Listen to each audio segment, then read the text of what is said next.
Mr. Sam Petroda, Mohinder Singh ji, Sahab Bullar ji, Sandeep Vagela ji, Gurpreet ji, Shan Sankaran ji, Madhu Eragu ji, brothers and sisters, friends, and I don't see the children who sang, but where are they? Yeah. I'd like to welcome all of you and thank all of you for coming here, and also thank the wonderful children for the song they sang. It was sung very movingly and very well.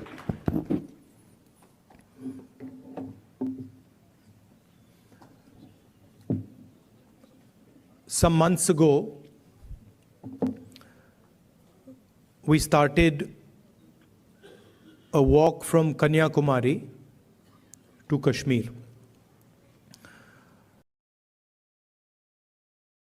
Prior to walking, we were finding that the normal tools that we used to use for politics, conversations like this, public meetings, was simply not working anymore.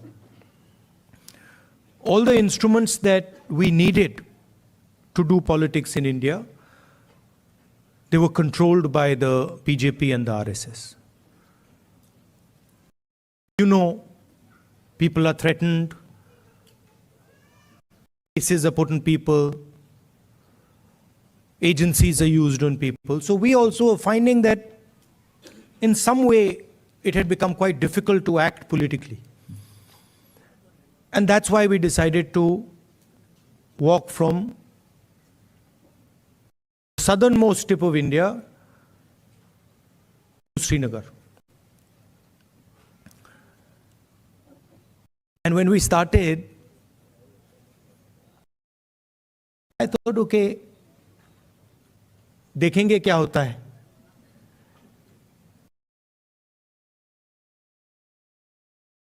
After 5 or 6 days, we realized that actually walking 4,000 kilometers is not an easy thing. You know, and I had an old knee injury that started to act up. So I said, now I'm in real trouble because there's no choice. One has to walk and I'm having quite a lot of pain. And then quite a surprising thing happened. I started noticing that after walking 25 kilometers is more than half a marathon. So after walking 2-3 weeks, every day 25 kilometers, I suddenly realized one afternoon that it's strange, but I'm not feeling tired at all. I get up in the morning, 6 o'clock we used to start, and we used to end walking at about 7:38 in the evening, and I was like, this is very strange. I'm not feeling tired at all. What is this? And then I started asking people around that, भाई, ये हो क्या रहा है? आपको थकान हो रही है? Everybody is saying to me, थकान तो नहीं हो रही. It's very strange. We're not feeling tired. So I started to think about it, and I realized that actually what was going on was that it was not us that was walking. It was India that was walking with us. Right? And the large mass of people who were coming, all religions, all communities, everybody, kids, they were creating an atmosphere of love and affection where nobody was feeling tired. Almost as if everybody was walking together. सब जुड़ के चल रहे थे और उसमें किसी को थकान नहीं हो रही थी, एक दूसरे की मदद हो रही थी. And that's where we came up with the idea. नफरत के बाजार में मोहब्बत की दुकान खोली.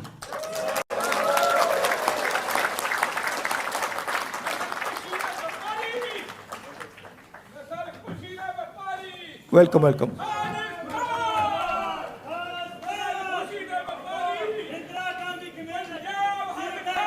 नफरत के बाजार में मोहब्बत की दुकान.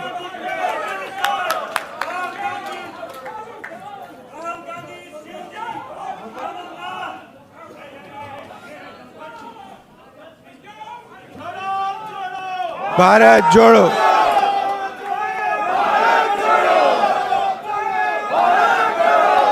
See, the interesting thing about us, about the Congress party, is we have affection towards everybody. If someone wants to come and say something, regardless of what they're saying, we're happy to listen to it. We're not going to get angry. We're not going to get aggressive. We'll nicely listen to it. In fact, we'll be affectionate to them. We'll be loving to them, because that's our nature.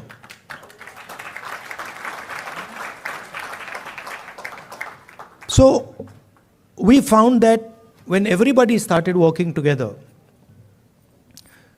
completely different type of energy started coming. And I noticed that the government tried everything. मतलब जो भी उनमें ताकत थी, उन्होंने यात्रा को रोकने में लगा दी. टीवी से उतार दिया, पुलिस को यूज किया, मगर कुछ काम नहीं कर रहा था. और जो यात्रा का इफेक्ट था, वो बढ़ता जा रहा था.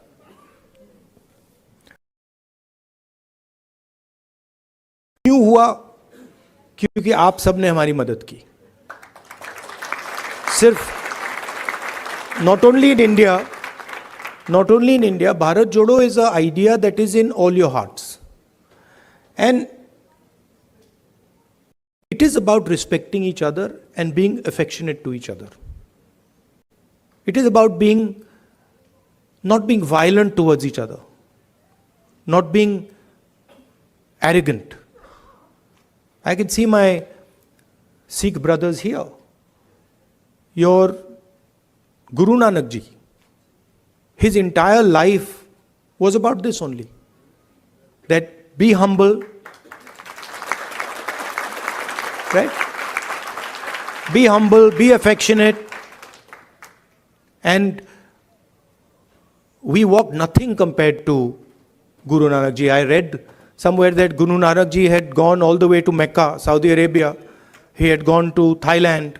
He had gone to Sri Lanka. So these giants were doing Bharat Jodo much before we were born. Right?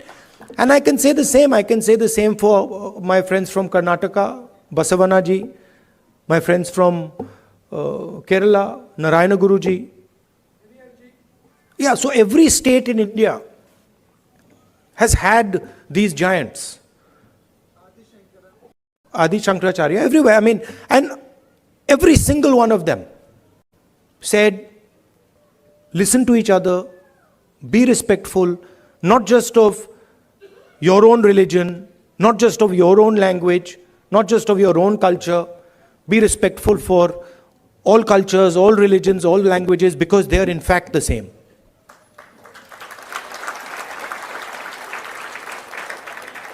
And the assault that is taking place in India, it's taking place on our way of life. Sam Pitroda ji said that he grew up with all people living happily. Different languages, different religions. And that is what is being attacked.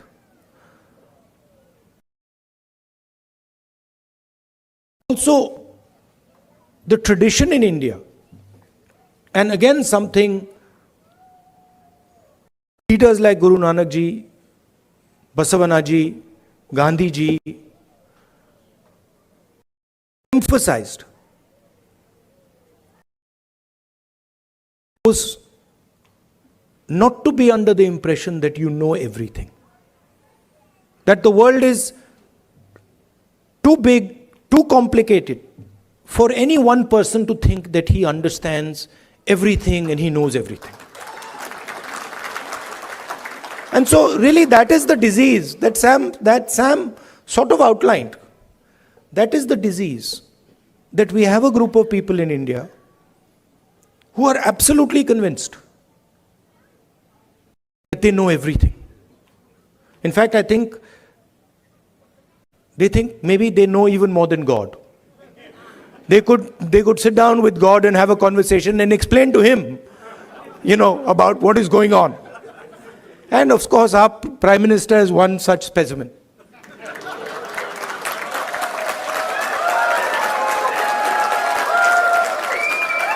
I think if you sat Modi ji down next to God, Modi ji would start explaining to God how the universe works. Right? Yes, and God would get confused that what have I created? So these are funny things, but really this is what is going on. We have a group of people, who understand everything. They can speak to scientists and explain science to them. They can, speak to historians and explain history to them. They can explain, warfare to the army, flying to the Air Force, whatever they want they can, And at the heart of it is mediocrity. That they actually don't understand anything. Because in life, you cannot understand anything if you're not ready to listen.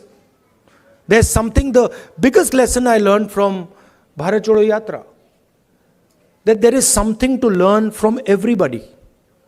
We are much older than those children. But I can guarantee you, they can teach us all how to sing. I was looking at them and I was saying, I can't sing like that. It's impossible. So, when you look at another person, you have to appreciate that they have an experience, they have a life, they've seen things, and maybe you can learn a lot from them. Maybe if you open your ears, you can listen to them and learn from them. And that is actually the Indian tradition. If you look at our country, you will find that our country has the ability to absorb any idea that comes. India has never rejected any idea.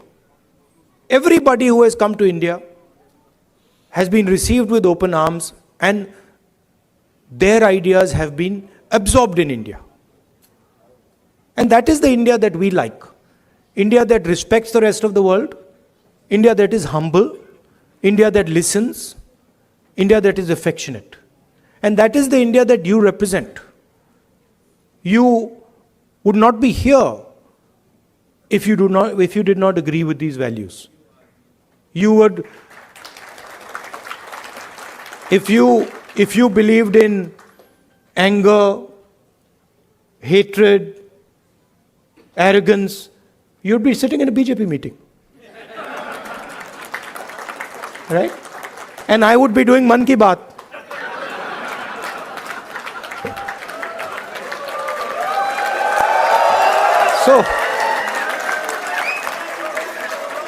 So thank you very much for holding up the Indian flag in America, showing the American people what it means to be Indian, respecting them, respecting their culture, learning from them, and also allowing them to learn from you. You make us all proud.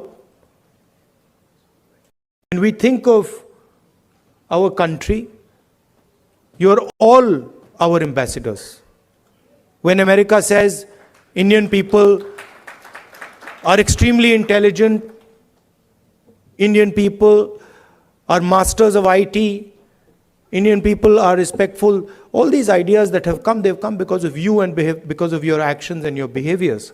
So I thank you very much for that.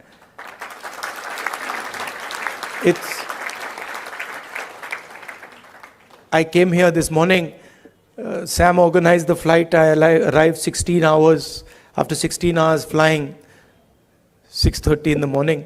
I thought I'd be tired, but I'm not tired at all because of the energy that you have given me. Thank you.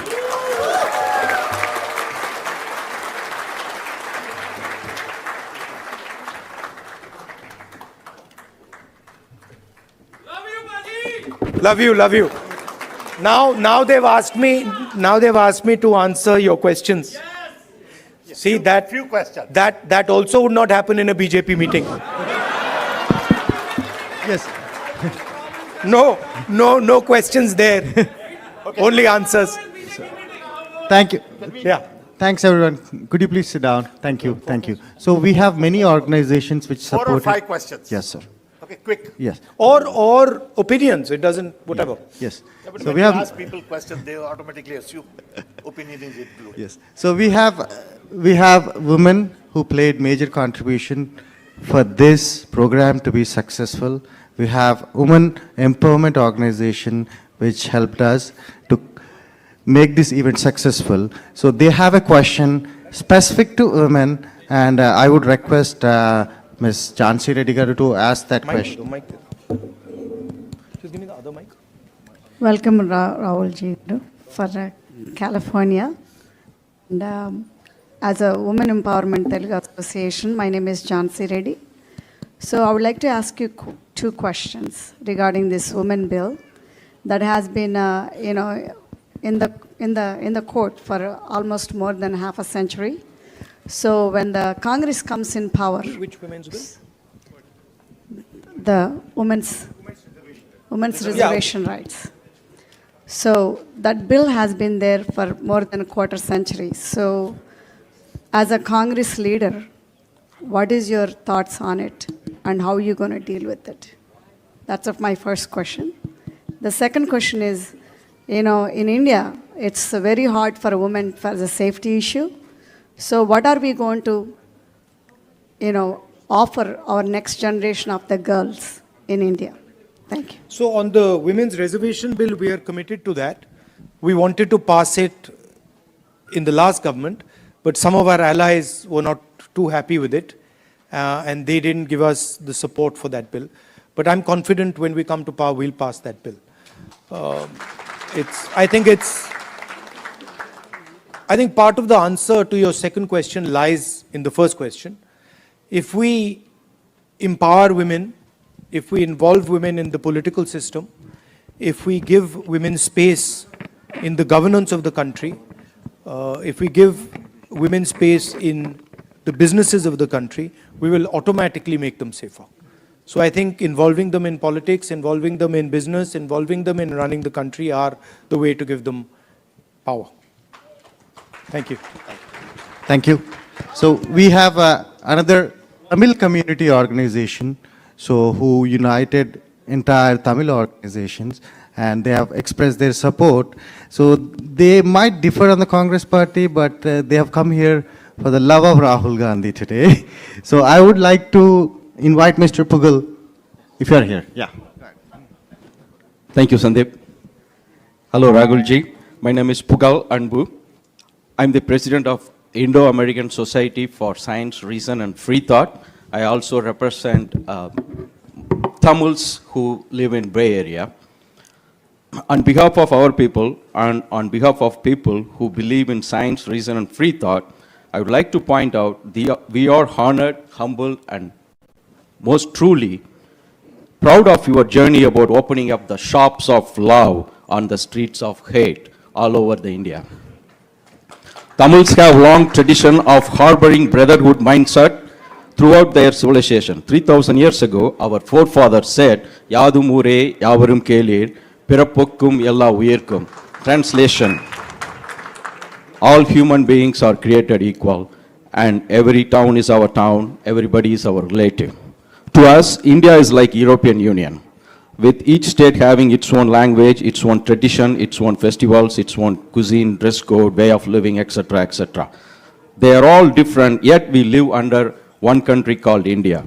Therefore, it is deeply saddening to us when someone from the union government trying to impose one language, one culture, one tradition, one religion, one school, etc.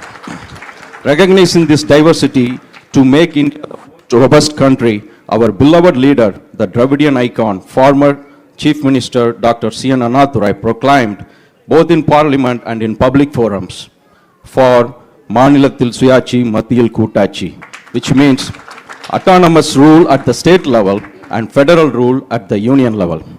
Dear Rahul ji, you have studied in America and you have traveled within United States extensively, and you know much better than anyone else in this room that America is the best example of federalism.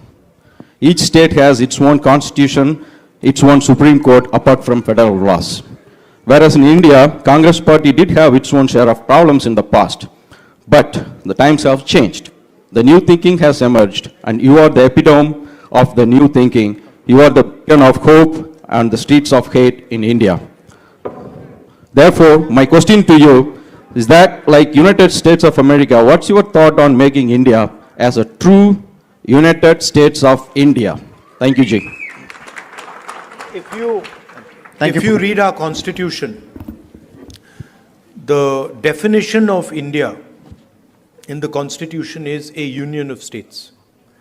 And within our constitution is the idea that the languages, cultures, histories of each one of our states has to be protected under the union. So what you're talking about is already incorporated in our constitution. It's already there. The BJP and the RSS are attacking that idea that you mentioned, and also the Constitution of India. That's the fact. Now, for me personally,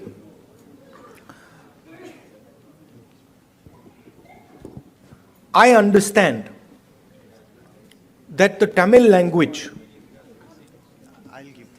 is more than a language to Tamil people.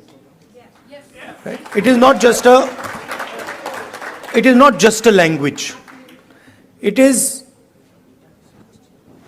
their history, it is their culture, it is their way of life. And I will never ever allow Tamil language to be threatened. Right? Because for me, threatening the Tamil language is to threaten the idea of India. Just like threatening Bengali or threatening Kannada or threatening Hindi or threatening Punjabi are all attacks on India. Right? So, our strength, unlike many other countries, our strength comes from our diversity.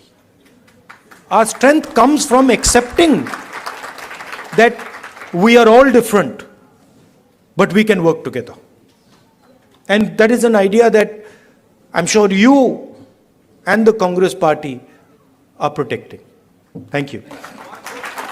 Thank you. Thank you, everyone. Please put your questions brief, respecting everyone's time. I know you have opinions, but please put your questions brief. Next question is Mr. Karthik from Ambedkar King Study Circle. Can we allow people to... Yeah, hold on. Yes. These are, please appreciate these organizations have put together this amazing event. There are Telugu, Tamil, Kerala, Kannada, all are together to make this event successful. Respect those organizations. Thank you. We'll do. We've got 5 questions, don't worry. There's more than enough. We can add a few also if you want.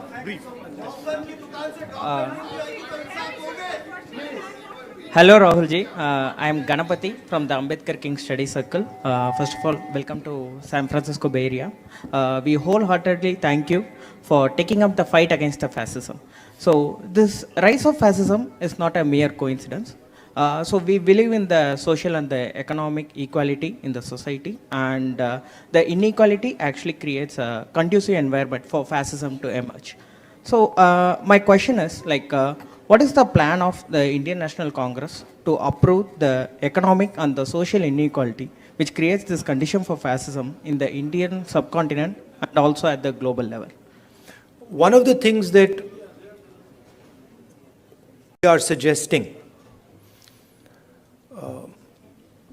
is when we were in government, we had carried out a caste census. And the idea behind the caste census was to take an X-ray of Indian society, right? To find out what are the exact demographics of our country, right? What are the different communities? What are the different castes? How many people in each community? How many people in each caste? Because without understanding our demographics and without understanding who is who, it is very difficult to distribute wealth, distribute power effectively. So that was one idea that we had. And we've been putting pressure on the BJP to release the caste census, the numbers in the caste census. They are, of course, not doing it. And we'll continue to apply pressure. And if we come to power, we will do that. But we are committed, as the Congress party, to make India a fair place.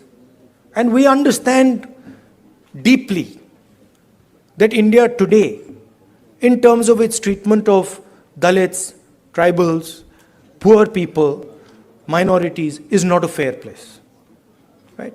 And there's many things that can be done.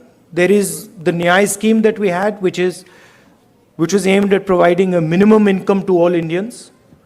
There are ideas like Manrega. I think an increase in public education, increase in public health care. I think these are all things that can be done to make India a much more equal and fair place. Thank you. Thank you. We have our next question from Silicon Valley Christian community, Mr. Jay.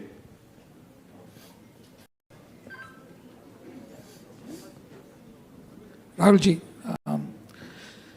now the Parliament, Lok Sabha seats are increasing to 888. What's your take on it?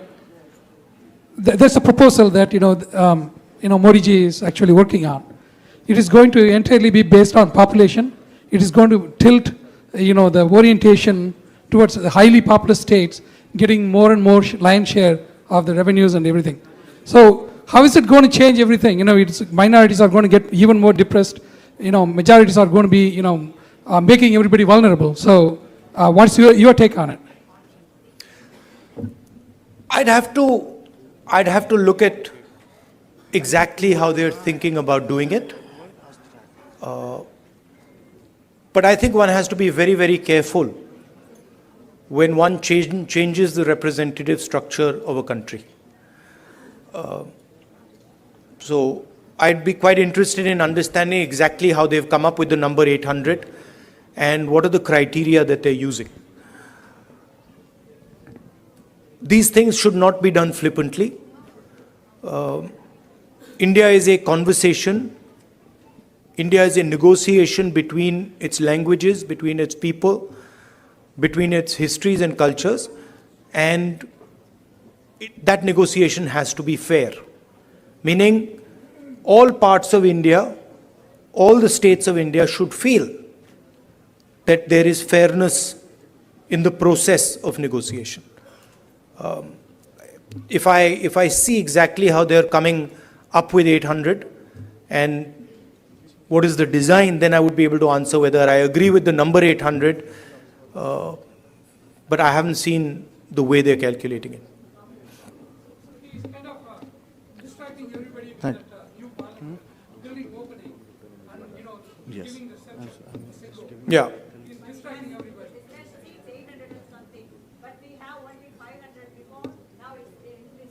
Yeah, but it depends how the ratios change. Yeah, it is currently based on the population, but you'll have to see how the ratios change. I think the Parliament House, these are distractions. The real issues in India are unemployment, price rise, spread of anger and hatred,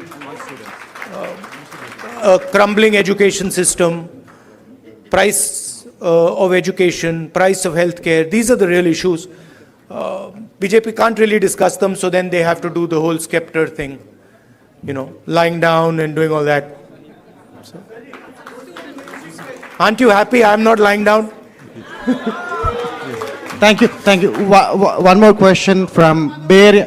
One more question. भैया One हाँ more करेंगे question. भैया मगर One- disturb मत कीजिए ये One more इनका question. हाँ So this करेंगे, is इंसाफ this is करेंगे। from the Bay Area Muslim community. Please Insaf respect the करेंगे। community. One question from the Bay Area Muslim community. This is Mr. Mohammed Khan. Please go ahead.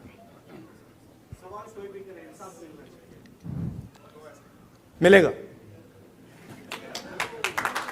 Rahul ji, thank you so much for coming all the way here.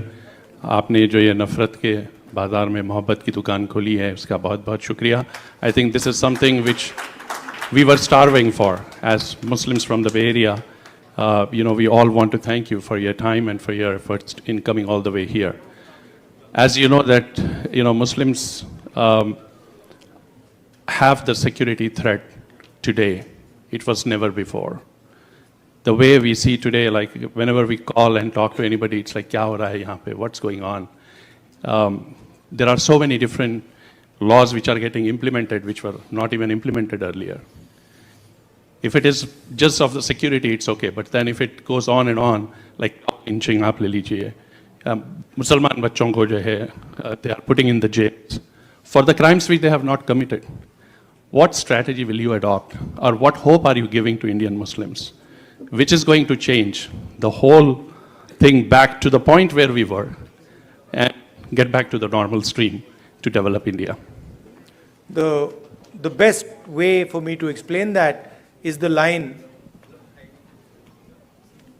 नफरत के बाजार में मोहब्बत की दुकान. That is the best way I can say it, which is that it is felt most strongly by the Muslim community, okay, because it is done most directly to them.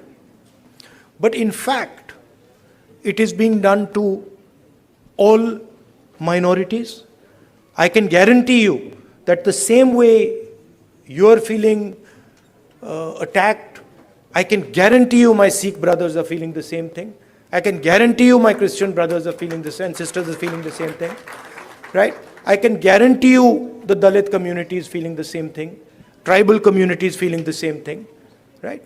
In fact, anybody who is poor in India today, right, when he looks at the extreme wealth that a limited number of people have, in some way he feels the same thing that you feel. That what is going on? How is it that these 5 people have lakhs of crores and I have nothing to eat, right?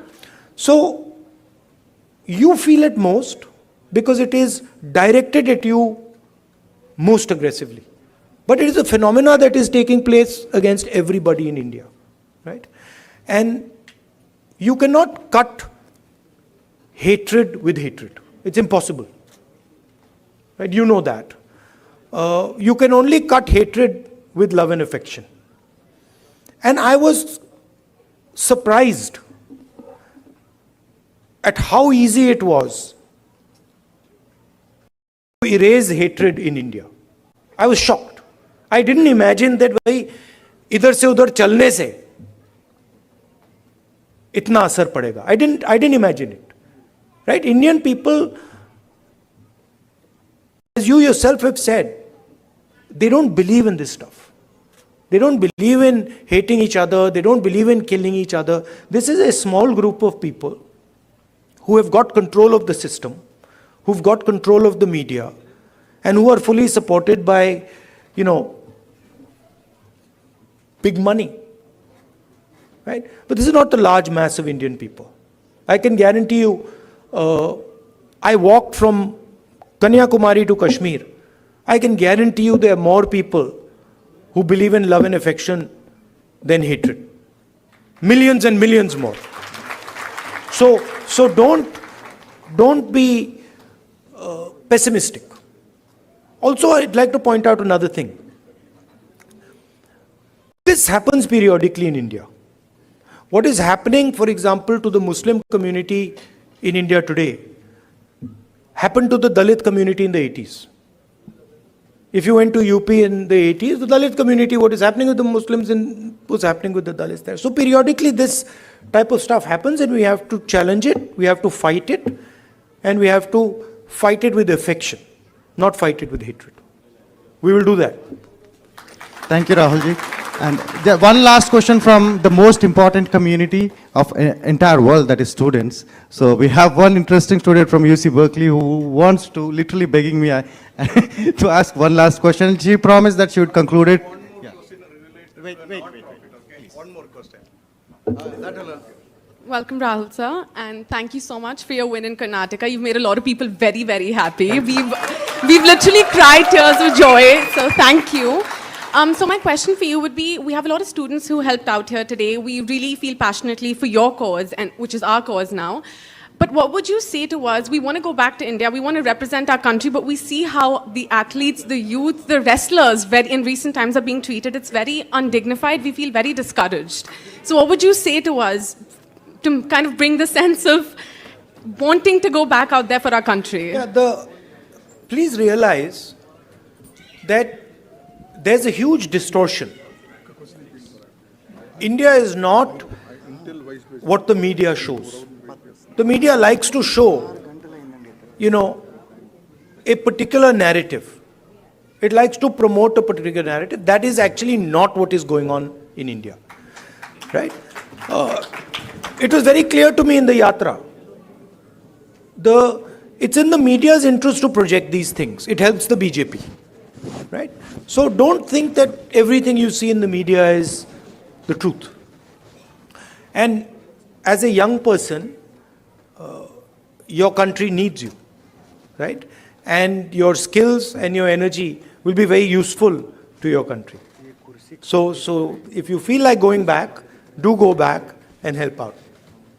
Thank you. Thank you, Rahulji. Thank you. And I picked up Rahulji somewhere in the morning, 8 o'clock. It's 8 o'clock.